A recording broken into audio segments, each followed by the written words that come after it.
Brothers 11-year-old Michael and 7-year-old Matthew share a close bond. They like to joke and shoot hoops together and are each other's best friend. But like any set of brothers, the scenes of their time together aren't always so heartwarming.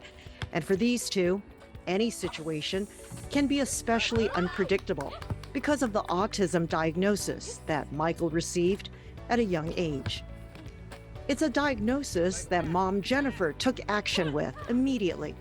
By 18 months, he was getting speech and OT and PT, and I really firmly believe that that's why, even though he's speech delayed, I think if we didn't do that, I don't know if he would have even really talked. So I do think it made a huge difference.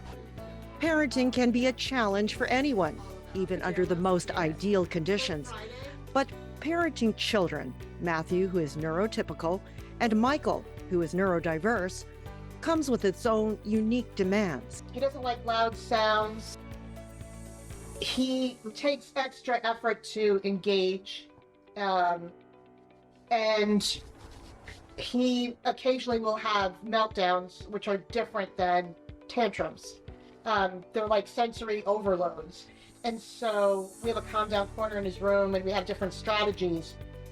That calm down corner gives Michael a place to de-stress from the stimulation going on around him. It's just one of the strategies the family deploys to help Michael live with the condition.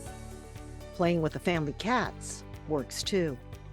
Parents Jennifer and Mike speak casually and almost daily with the boys about learning differences and the unique ways each of their brain works. Not better, not worse, just different. And they also talk about how Michael is still learning how best to navigate the unpredictability of his autism. But I think the biggest thing is we're just really open about it when we talk about it. I really, as young as Matthew could remember, we've been talking about autism, we've been reading books on it. And I basically explained to both of them, even Michael, that it means that his brain works differently than others, but that doesn't mean it's better or worse, it's just different. And so as a family, we have to work together to support, these differences. He is unable at this time to regulate his own meltdowns. So Michael will say to me, "Help me calm down, mommy," right? And that's really great, because then I know he needs help. He's recognizing that he can't do it himself just yet.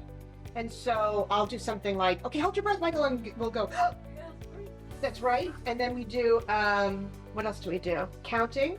Yeah. We drink water.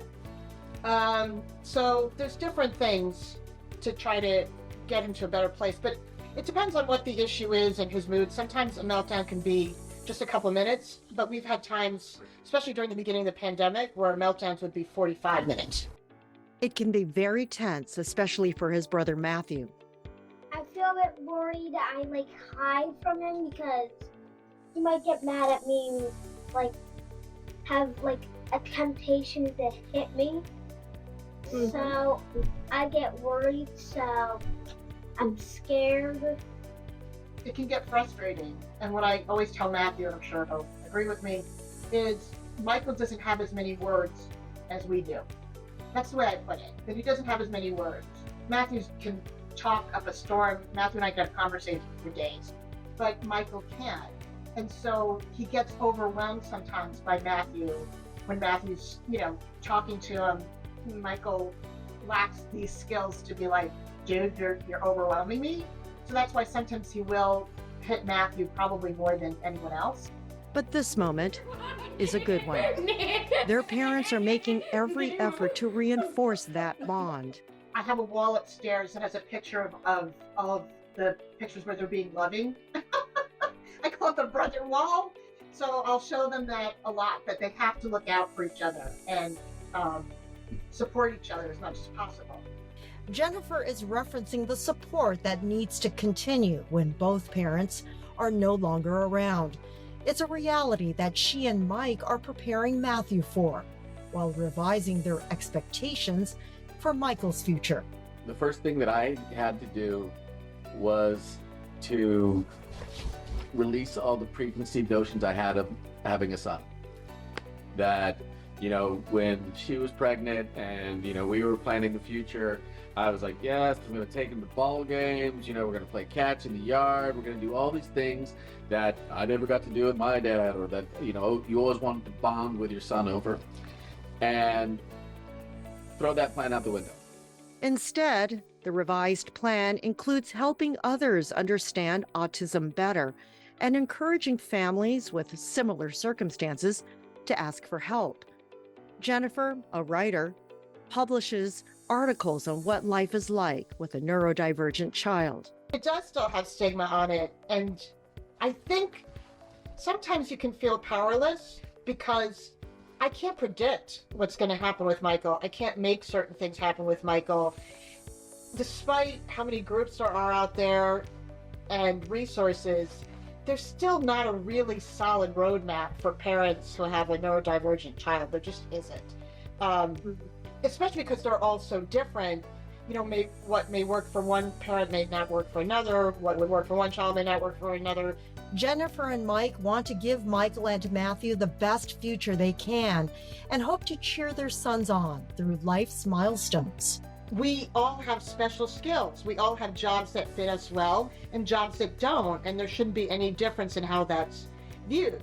I look at, you know, a superpower for my son is him graduating high school. You know, that would be one of the most amazing. You will see tears flowing from my eyes, and you will see me just the proudest person ever. And Matthew had his own advice on the skill of patience for others growing up with a sibling like Michael. Just be determined. Wait. Know what's happening. And just focus. For a world of difference, I'm Mabel Jong.